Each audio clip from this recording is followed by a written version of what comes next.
जिन शिक्षकों की नियुक्ति अपनी मेधा और योग्यता के बल पर हो रही है,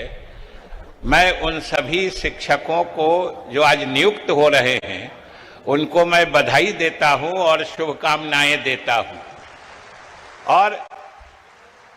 अभी मैं देख रहा था कि जो नियुक्ति पत्र लेने आ रहे थे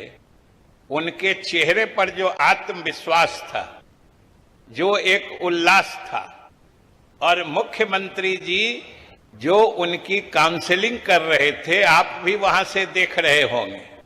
कि मुख्यमंत्री जी भी उनको परामर्श दे रहे थे कि जाइए खूब अच्छा से पढ़ाइए। मतलब जैसे आपके सपनों को सरकार ने साकार किया है, अब मुख्यमंत्री जी का सपना जो आप जाके अपने अपने विद्यालयों में इतने अच्छा से पढ़ाइए, इतना अच्छा से कि गांव के लोगों को भी समझ में आ जाए कि मुख्यमंत्री कैसे शिक्षा का सपना लेके बिहार को आगे बढ़ा रहे हैं। तो ये उम्मीद अब आपसे रहेगी और आप याद रखिएगा कि आप बिहार लोक सेवा आयुक्त की परीक्षा में उत्तीर्ण होके नियुक्त हुए हैं और मुझे ज्यादा खुशी है कि मुख्यमंत्री जी के ही निर्देश पर बिहार लोक सेवा आयोग से शिक्षकों की नियुक्ति हो। ये फैसला उसी वक्त हुआ था जब मुख्यमंत्री जी ने उस समय मुझे शिक्षा विभाग का प्रभार दे रखा था। तो मुझे आज बहुत संतोष हो रहा है कि जैसे जैसे मेधावी आप लोग इसमें चुन के आए हैं, हालांकि जब आपकी बहालियां हो रही हैं लगातार तो बहुत लोगों का मन डोल रहा है और इस बहाली का श्रेय लेने के लिए परेशान हो रहे हैं। जो हम बहाली कर रहे थे, भाई आप कब बहाली कर रहे थे?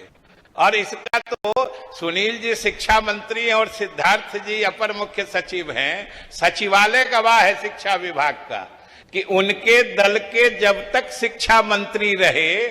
तब हम लोगों के समय के बनाए गए नियमावली से उन्होंने नियुक्ति नहीं होने दी और नियुक्ति तभी हो पाई जब उस समय शिक्षा मंत्री ने दफ्तर जाना छोड़ दिया था। ये उनका योगदान है। तो हम तो यही कह रहे हैं कि आप इसके साक्षात गवाह ही नहीं हैं, प्रदर्श है, एग्जिबिट हैं और आप इसके राजदूत हैं कि सरकार ने कितने पारदर्शी तरीके से और भ्रष्टाचार रहित तरीके से आपकी नियुक्ति की है, आपकी मेधा के बल पर। नहीं तो एक जमाना वो भी था जब बीपीएससी के चेयरमैन ही भ्रष्टाचार में जेल जाते थे। इसलिए आप सबों को शुभकामनाएं हैं कि भाई आपने मेधा दिखा दी है और अपनी निष्ठा प्रमाणित कर दीजिए कि मुख्यमंत्री जी के सपनों के हिसाब से